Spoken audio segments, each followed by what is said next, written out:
성경 속 사물인문학, 말, 힘과 권력, 그리고 하나님의 섭리. 여러분 안녕하십니까?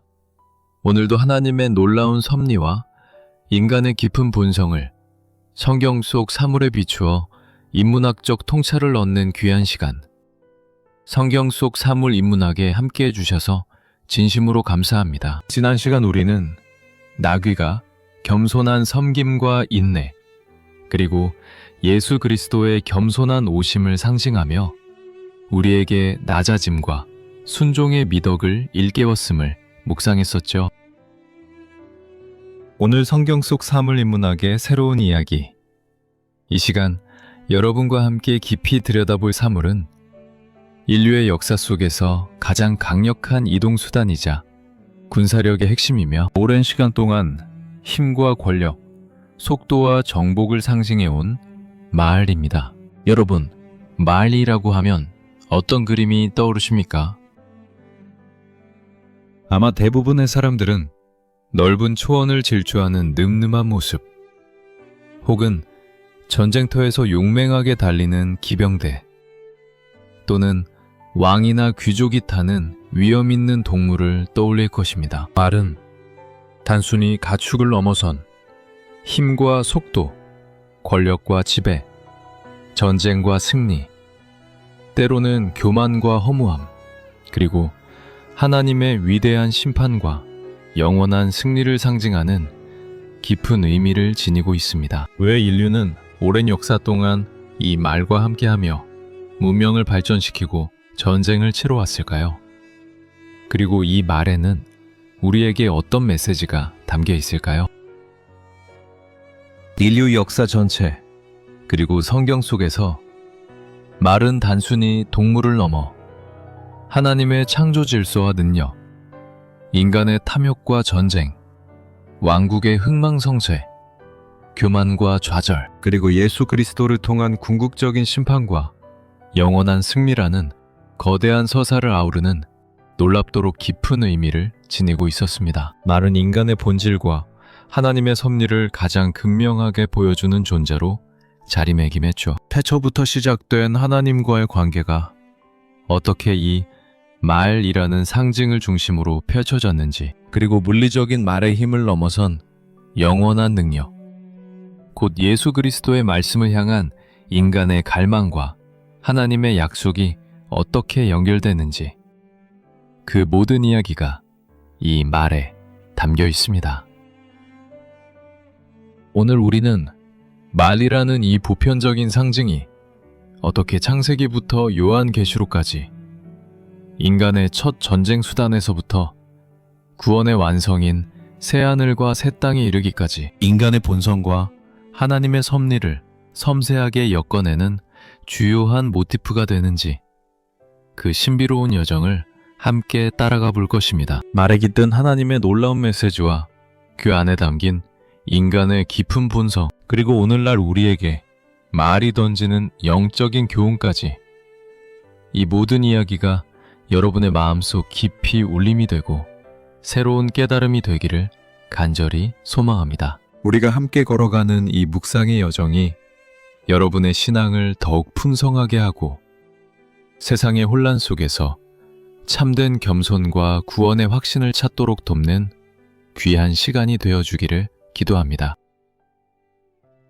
자, 그럼 먼저 인류의 역사를 거슬러 올라가 고대 문명 속에서 말이 어떤 의미를 지녔는지부터 함께 알아보겠습니다. 오늘날 우리가 말을 대하는 방식과는 사뭇 다른, 훨씬 더 깊고 복합적인 의미가 가장 강력한 수단이라는 개념에 담겨 있었죠. 고대 사회에서 말은 단순한 동물 자원을 넘어 생존 전략, 군사적 우위, 그리고 정치적 권력의 중요한 매개체였습니다. 메소포타미아, 이집트, 그리스 로마, 그리고 고대 이스라엘 등 고대 문명과 사회 속에서 말은 인류 문명의 발전과 전쟁의 역사를 바꾼 결정적인 요소였습니다. 기원전 2000년대 중반부터 길들여지기 시작한 말은 곧 전차를 끌고 나중에는 기병대로서 전장의 주역이 되었습니다. 말의 속도와 힘은 전투의 양상을 완전히 바꾸었으며 말을 효율적으로 활용하는 민족은 주변을 정복하고 대제국을 건설할 수 있었습니다. 강력한 말과 전차는 곧 그 국가의 군사력과 국력을 상징했습니다. 말은 군사적인 용도 외에도 사회적, 정치적인 의미를 가졌습니다. 왕이나 귀족 혹은 고위 장군만이 말을 타거나 말을 이용한 마차를 운행할 수 있었습니다. 말은 지배계급의 권력과 부를 과시하는 수단이었으며 왕의 행렬이나 개선식에서는 말이 그 위엄을 더했습니다. 말에 대한 뛰어난 조련 기술은 당대 최고 수준의 기술이자 예술로 여겨졌으며 말과 관련된 용품들 또한 그 소유자의 부와 지위를 나타냈습니다. 또한 말은 경제적인 운송 수단으로도 활용되었으나 그 가치가 워낙 높아 일반 백성들이 쉽게 이용하기는 어려웠습니다. 주로 장거리 교역이나 왕실 물품 운송에 사용되었습니다. 말은 단순한 동물을 넘어 고대 사회의 계급 구조, 전쟁의 승패, 그리고 문명의 발전을 좌우하는 가장 중요한 생명력이자 자원이었습니다. 성경의 말 이야기는 이러한 고대인들의 말에 대한 보편적인 이해를 인정하면서도 그 의미를 훨씬 더 깊고 특별하게 제시합니다. 성경은 물리적인 말을 통해 하나님의 주권적인 지지, 인간의 교만과 한계, 그리고 구원 계획을 드러냅니다. 말은 그렇게 인간의 생존과 군사력, 그리고 영적인 삶에 직접적인 영향을 미치는 필수 불가결한 존재였습니다.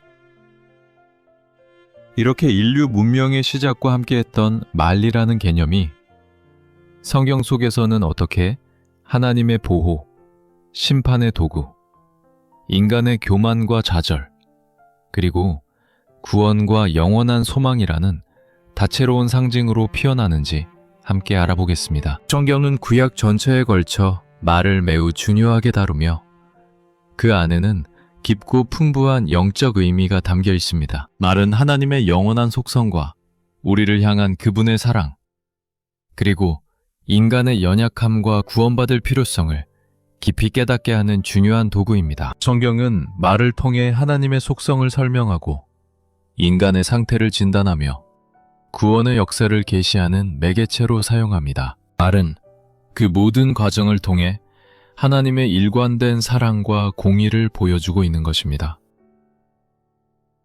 먼저 구약 성경에서 말은 세상의 권력과 군사력, 그리고 그에 대한 인간의 교만을 상징합니다. 출애굽기에서 애굽의 파라오는 자신의 강력한 말과 병거를 의지하여 이스라엘 백성을 쫓았지만 결국 홍해에서 모든 말과 병거가 수장되는 심판을 받았습니다.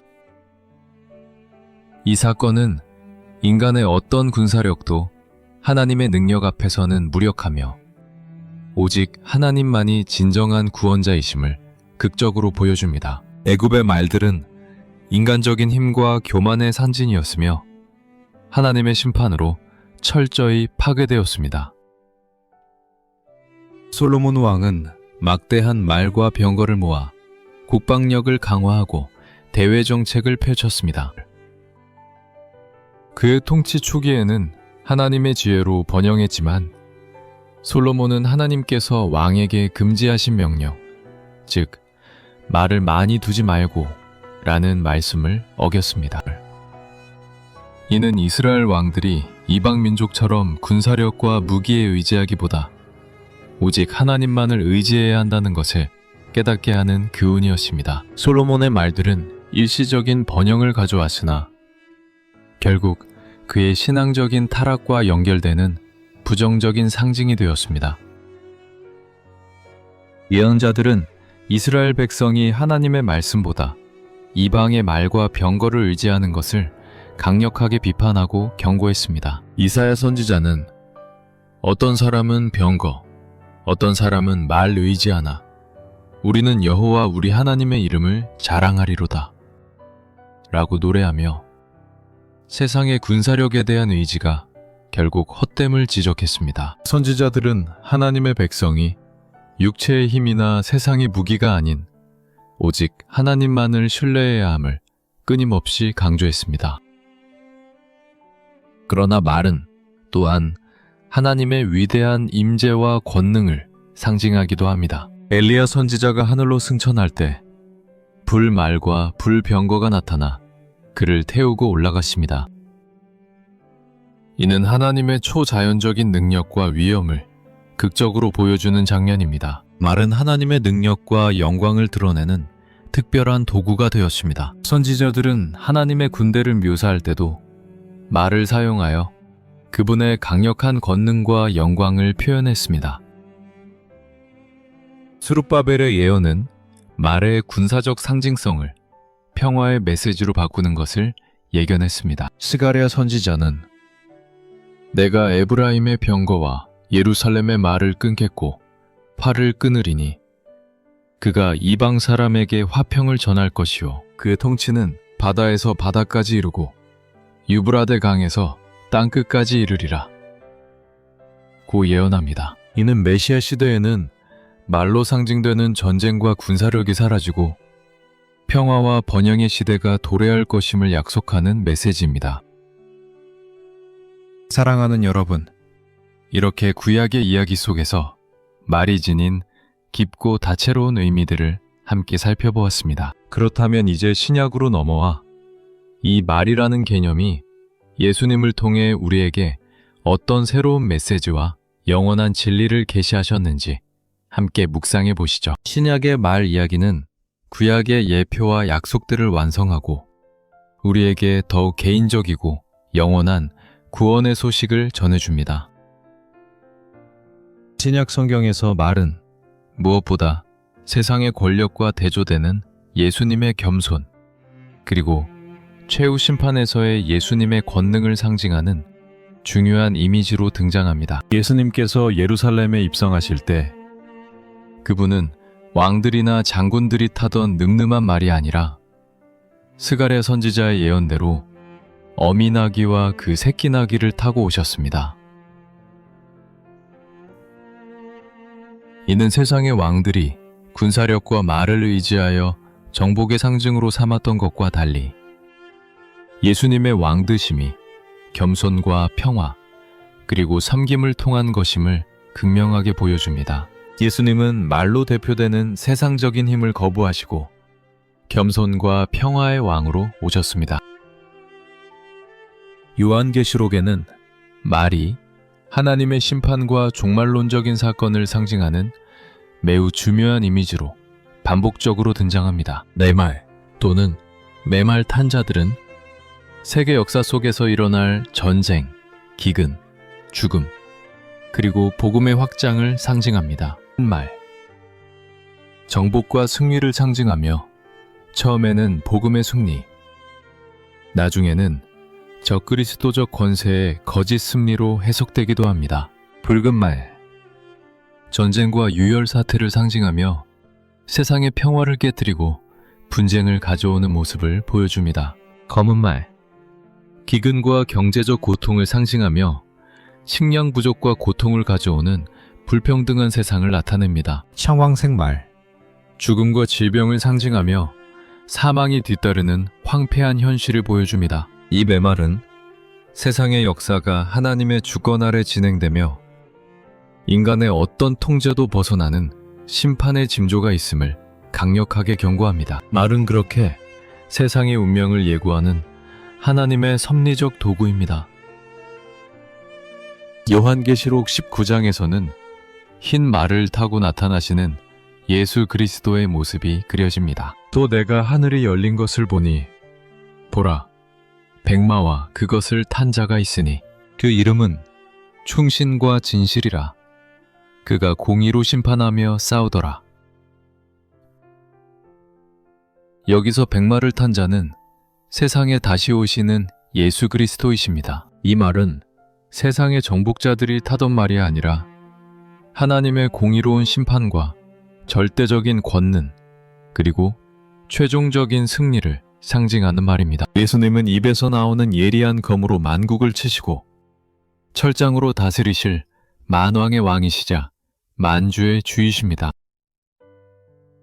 예수님께서 재림하실 때 말은 하나님의 천군 천사와 함께 오는 승리의 상징이 됩니다. 요한계시록 19장 14절은 하늘에 있는 군대들이 희고 깨끗한 세마포 옷을 입고 백마를 타고 그를 따르더라고 기록합니다. 여기서 백마를 탄 하늘 군대는 예수 그리스도와 함께 오셔서 세상의 모든 악한 세력을 정복하고 하나님의 최종적인 승리를 완성할 것입니다. 말은 그렇게 하나님의 주권적인 통치와 세상에 대한 최종적인 승리를 드러내는 영광스러운 도구입니다. 그렇다면 오늘날 바쁜 일상을 살아가는 우리에게 말은 어떤 의미를 던져줄까요? 끊임없이 경쟁하고 성공을 쫓는 현대인의 삶 속에서 말이라는 상징에 담긴 성경적, 인문학적 메시지는 우리의 영적 삶에 깊은 질문과 깨달음을 안겨줍니다. 현대사회는 강한 힘과 속도를 추구하지만 그 안에서 우리는 진정한 승리와 영원한 가치를 찾는데 어려움을 겪고 있습니다. 먼저 말은 우리에게 세상의 힘과 군사력을 의지하는 인간의 어리석음을 상기시킵니다. 고대 애굽이 말과 병거를 의지하다가 심판받았듯이 오늘날 우리도 돈, 권력, 지식, 과학기술과 같은 세상의 힘만을 의지하며 살아가고 있지는 않은지 돌아보아야 합니다. 어떤 강력한 세상의 힘도 하나님의 능력 앞에서는 무력하며 결국에는 허무하게 무너질 수밖에 없습니다. 우리는 스스로의 힘을 자랑하거나 세상의 것을 의지하는 대신 오직 전능하신 하나님만을 신뢰하고 그분께 우리의 모든 소망을 두어야 합니다. 둘째, 말은 하나님의 말씀만이 진정한 권력과 능력임을 강조합니다. 세상의 왕들이 말을 타고 세상을 지배하려 하지만 예수님은 겸손한 나귀를 타고 오셔서 말씀으로 세상을 변화시키셨습니다. 우리가 힘과 권력을 쫓기보다 하나님의 말씀을 순종하고 그 진리 안에서 살아갈 때 참된 영적인 능력을 경험할 수 있습니다. 하나님의 말씀은 좌우의 날선 검처럼 우리의 삶을 변화시키고 영적인 싸움에서 승리하게 하는 가장 강력한 힘입니다.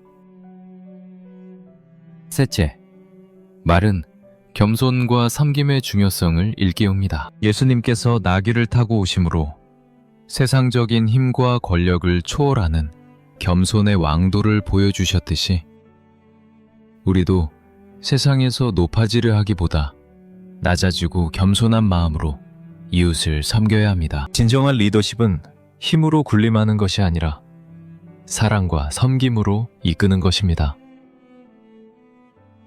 나귀처럼 묵묵히 맡겨진 사명을 감당하고 겸손하게 봉사할 때 우리는 하나님 앞에서 진정한 영광을 얻을 수 있습니다. 넷째, 말은 종말론적인 경각심을 촉구합니다. 요한계시록의 네 말과 같이 세상은 전쟁, 기근, 죽음과 같은 고통의 시대를 지나고 있습니다. 우리는 이 모든 것이 하나님의 주권 아래 진행되며 마지막 때가 가까이 왔음을 깨닫고 영적으로 깨어 있어야 합니다. 주님이 재림하실 때 그분은 백마를 타고 오셔서 모든 불의를 심판하시고 당신의 공의로운 왕국을 세우실 것입니다. 우리는 그날을 바라보며 믿음 안에서 인내하고 깨어 기도하며 하나님의 뜻을 분별하는 삶을 살아야 합니다. 마지막으로 말은 예수 그리스도를 통한 궁극적인 승리를 확신시켜 줍니다. 이 세상의 모든 말과 군사력은 언젠가 사라질 것이지만 백마를 타고 오시는 예수 그리스도의 승리는 영원할 것입니다. 우리는 세상의 전쟁과 고통 속에서 절망하기보다 최후 승리자이신 예수 그리스도를 의지하고 그분의 왕국을 소망해야 합니다. 이 궁극적인 승리의 확신이야말로 우리가 어떤 역경 속에서도 흔들리지 않는 가장 강력한 힘이 됩니다. 영원한 승리자이신 예수님 안에서 우리의 삶이 그분의 영광으로 충만하게 될 것을 소망합니다. 사랑하는 시청자 여러분, 성경 속 사물 인문학 이야기, 말에 대한 깊은 묵상을 함께 해주셔서 진심으로 감사합니다. 말은 인류의 역사 속에서 힘과 권력, 군사력과 정복의 상징이었을 뿐만 아니라 성경 전체를 관통하며 하나님의 심판과 섭리, 인간의 교만과 좌절, 그리고 예수 그리스도의 겸손한 오심과 최종적인 승리를 가장 극적으로 보여주는 귀한 증인이었습니다.